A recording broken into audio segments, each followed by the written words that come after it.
Hello everyone and welcome to Barca News. It's January 22nd, 2023 and La Liga have given Barcelona the green light to sign players in the winter transfer market. Also, it seems like the club will be missing out on the signing of the Israeli Wonderkid Oscar Gluch, and it seems like Franck Kessie will be staying put after all. We have a lot to discuss, so let's begin. Hello everyone and welcome to the channel. My name is Mo and we'll begin with the news that Barcelona just defeated Getafe 1-0 at the Spotify Camp Nou in a match where once again the team did not perform well. Now before the match, the team presented the Spanish Super Cup to the public at the stadium and Sergio Busquets was honored for reaching 700 matches with the Blaugrana jersey. And this is indeed a great feat for the Barcelona captain and the best center midfielder that we've had in the history of the club. Now the team started with the regular 4-3-3 formation with Marc ter Stegen in the goal, Sergio Roberto, Jules Koundé, Andreas Christensen and Alejandro Balde in the defensive line, with Sergio Busquets as a center midfielder alongside Gavi and Pedri. And in the attacking line, since Robert Lewandowski was not available, Ansu Fati took his place in that center forward position with both Dembele and Rafinha on the wings. Now Barcelona had a better half than they performed better in the first half than they did in the second half. This doesn't mean that they had a great first half, not at all. They actually had an okay performance where they did try to create chances, and as a result, they scored the first and only goal of the match. Now Barcelona have always had defensive problems, but thanks to players like Araujo, Christensen, Koundé and Balde, the club have been able to solve those defensive problems because we now have a very solid defensive line that can stand up to any teams. But it seems that Barcelona still have a big problem with their attack. And this is very concerning, especially when you take into consideration how much money the club spent on reinforcing the team. Now, once again, the attacking line with Barcelona didn't seem to have any idea or any strategy on what to do. The team kept passing the ball from one side of the field to the other, back and forth, hoping for something to happen.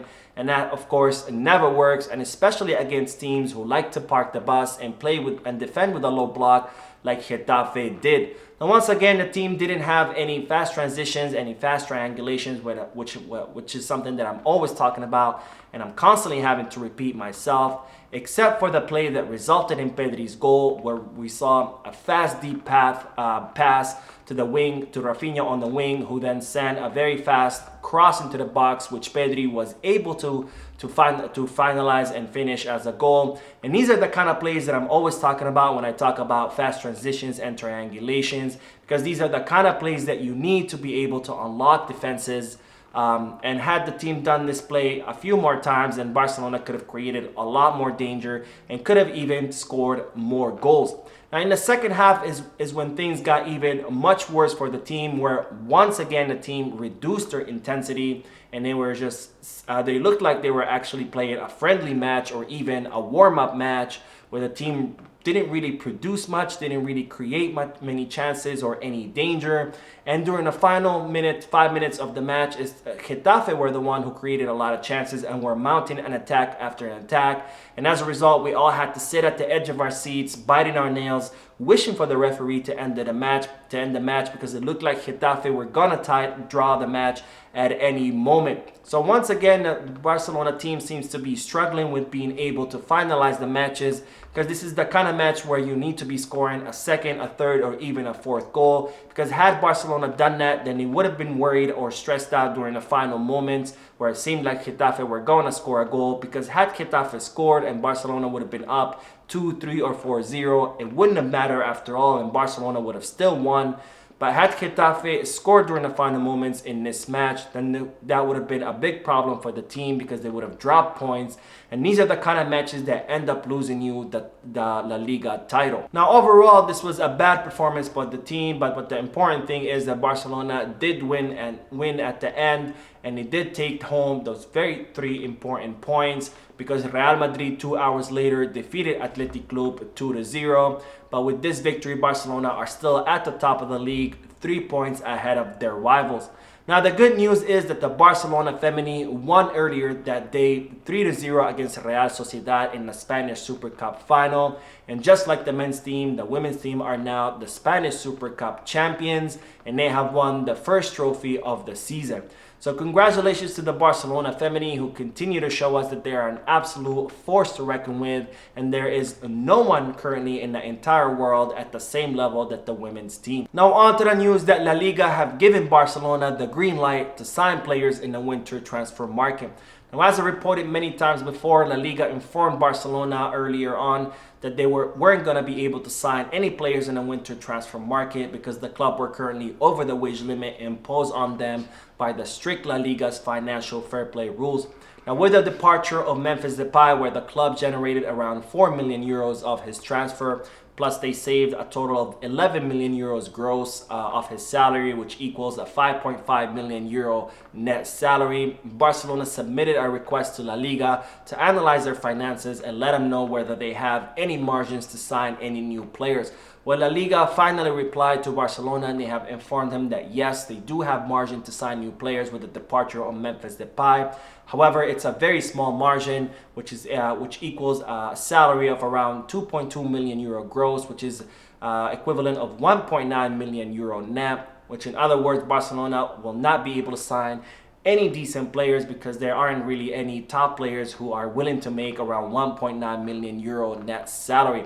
So it seems like Barcelona is not going to be signing any players during this winter transfer market, which is as I've been telling you for quite some time, it was expected given now the strict financial fair play rules. Now, as I reported previously, Barcelona were very interested in signing Oscar Gluck. Now, Oscar Gluck is an 18-year-old attacking midfielder who currently plays for Maccabi Tel Aviv, and footballing scouts are saying that he's the most promising young talent coming out of Israeli football. Now, Jordi Cruyff brought the attention of the club to this player because Cruyff had worked for some time for Maccabi Tel Aviv, and Barcelona were very impressed with this young player, and they were hoping to sign him in the summer of 2023. Well, it seems now that Oscar Gluck was in a hurry to make a jump in his career, and it looks like he will be joining during this winter transfer market Red Bull Salzburg. Now, Red Bull Salzburg set the player a 4-year contract worth around 7 million euros and offered him a 1 million euro per season salary, and it seems that Oscar Gluck will be accepting and will be signing for Red Bull Salzburg unless Barcelona make him an offer in the upcoming hours, which is very highly unlikely. Now on to the news that it's looking like Franck Kessie will be staying at the club after all. Now, as we've been talking about for quite some time, Franck Kessie has been linked with several possible exits out of the Camp Nou, given that he hasn't been getting much playing time this season. And even though the player had stated that he wanted to remain in Barcelona, and Xavi had instructed the club not to sell Kessie during the winter because he wanted to keep him until the end of the season to give him more time to adapt, the club still decided to schedule a meeting with Kessie's agent in order to discuss the player's future and to see where the player currently stands.